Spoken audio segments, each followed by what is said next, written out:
If my ex were here, he would have bought me a diamond ring, she sighed, holding the ring I had carefully saved up to buy for her.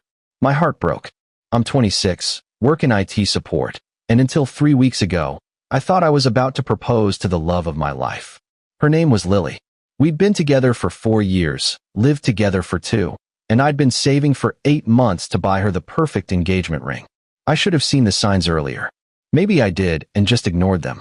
Lily had always been the type to reminisce about her past relationships, but it was harmless at first.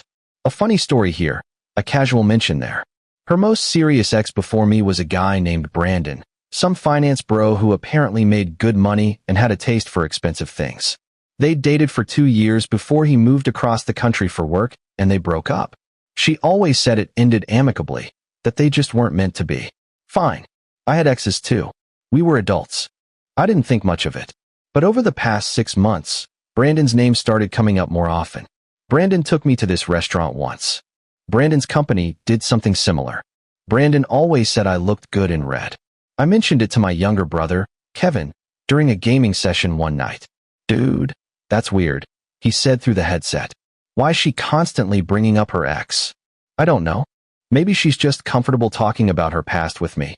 Or maybe she's not over him. I brushed it off. Kevin was 23 and perpetually single. What did he know?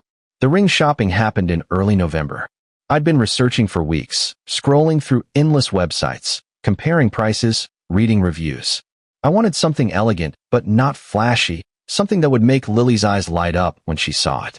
I finally found it at a small jewelry store downtown, a white gold band with a princess-cut diamond, simple and beautiful. It cost me 3 months' salary. I picked it up on a Tuesday after work, heart pounding the entire drive home.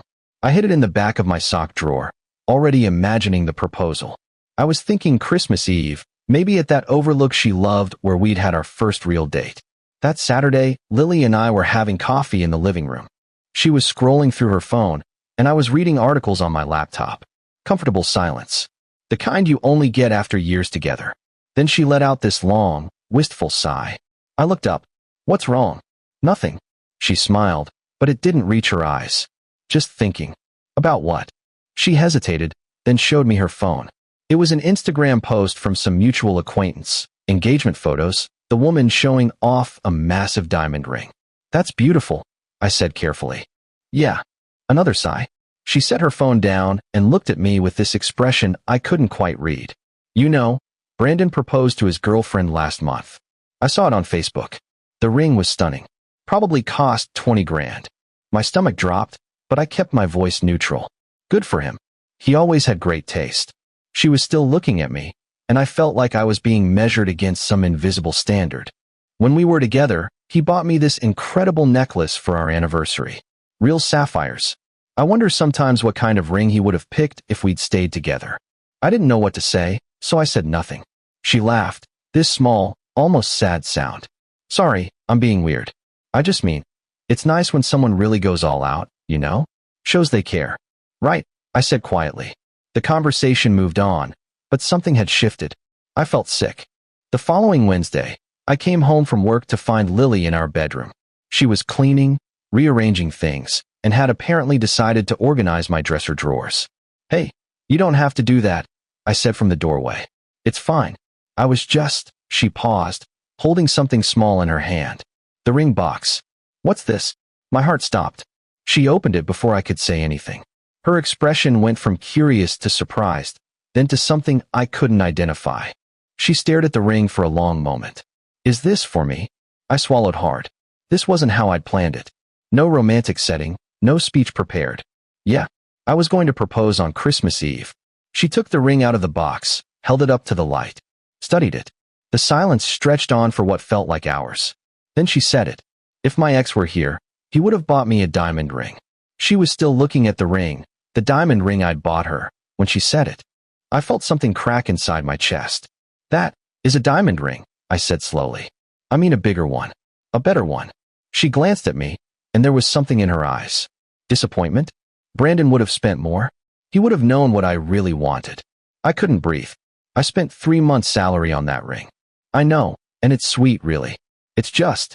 She trailed off, looking at the ring again. I always imagined something more, you know? Something that would really make a statement. Brandon understood that about me. I stood there, frozen, as she set the ring back in the box and placed it on the dresser. "We can look at other options if you want," she said, like she was doing me a favor. "Maybe save up a bit more?" I didn't respond. I couldn't. I just walked over, picked up the ring box, and closed it. "What are you doing?" she asked. "I'm going to return it." "Wait, Tyler, don't be like that." "I didn't mean, you said my ring wasn't good enough. You said your ex would have done better." My voice was calm, which surprised me. "So I'm returning it." "Tyler, come on. I was just being honest. Isn't that what we do? Be honest with each other." I looked at her then, really looked at her. "Yeah. Honestly, Lily, if this ring isn't good enough, then I'm not good enough. And I'm done trying to compete with Brandon." Her face went pale. "That's not what I meant." "Then what did you mean?" She opened her mouth, closed it, tried again. "I just wanted, I don't know, something special." "I thought it was special," I said quietly. "I spent months researching. I saved every extra penny. I picked this because I thought you'd love it. I do love it. No, you don't. You love the idea of what Brandon would have bought you." I put the ring box in my pocket. "I need to go." "Where are you going?"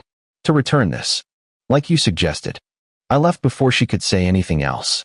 The jewelry store was closed by the time I got there, so I drove around for 2 hours, just processing everything. When I finally went back to the apartment, Lily was on the couch, her eyes red. "Can we talk about this?" she asked. "There's nothing to talk about." "Tyler, please. I made a mistake. I shouldn't have said that." "Which part? The part where you compared me to your ex, or the part where you told me my ring wasn't good enough?" She flinched. "Both. All of it." "I'm sorry. Are you sorry you said it? Or sorry you actually think it?" She didn't answer, which was answer enough. I slept on the couch that night. She tried to talk to me 3 more times, but I couldn't do it. Every time I looked at her, I heard her voice. If my ex were here, he would have bought me a diamond ring. The next morning, I returned the ring during my lunch break. The jeweler gave me most of my money back, minus a restocking fee.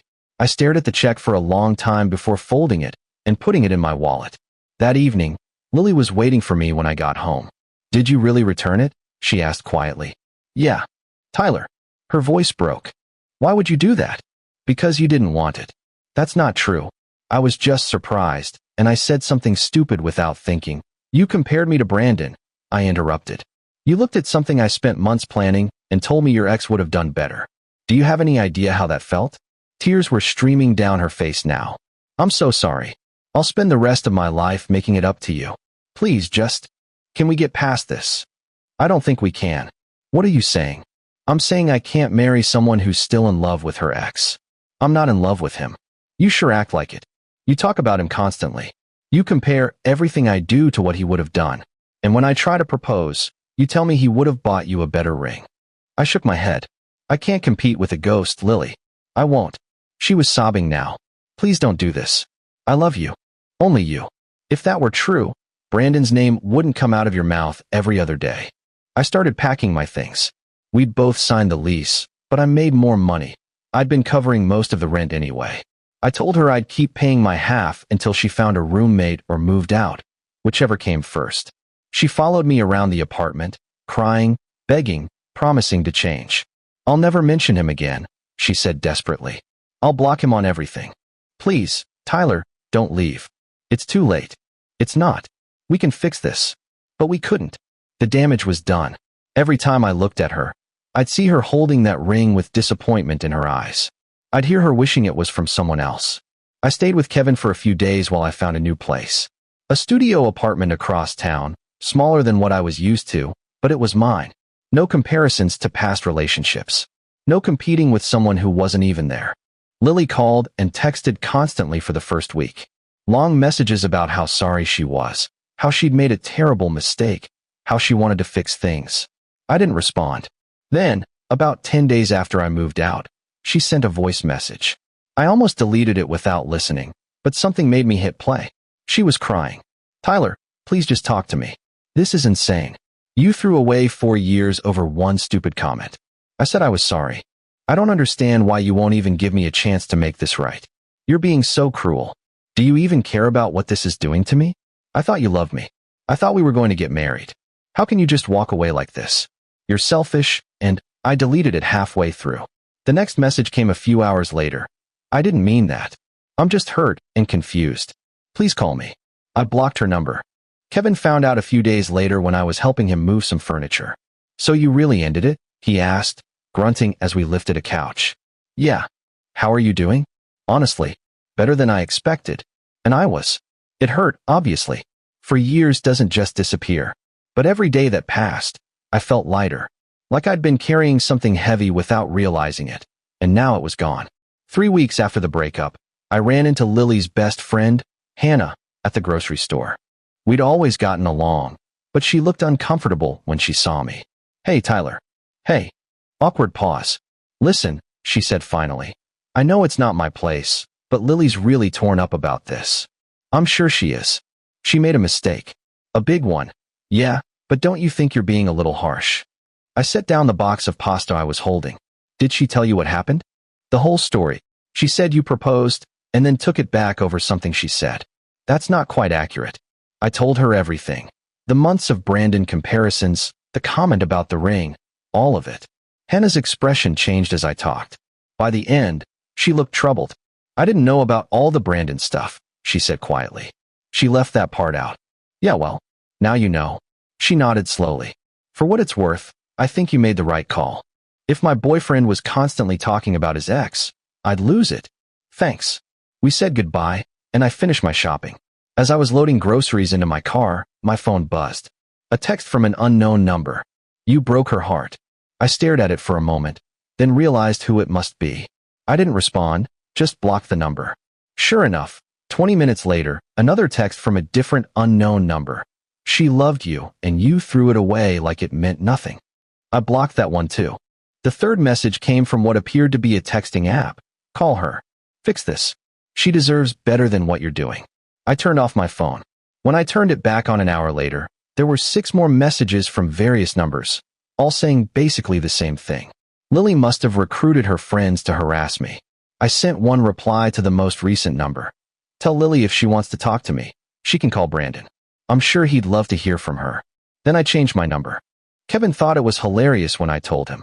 Dude, that's cold. She earned it. Fair enough. It's been 2 months now. I heard through mutual friends that Lily actually did reach out to Brandon, but he's engaged and wasn't interested in rekindling anything. Apparently, she had a breakdown about it. I should feel bad. Part of me does. But mostly, I just feel relieved.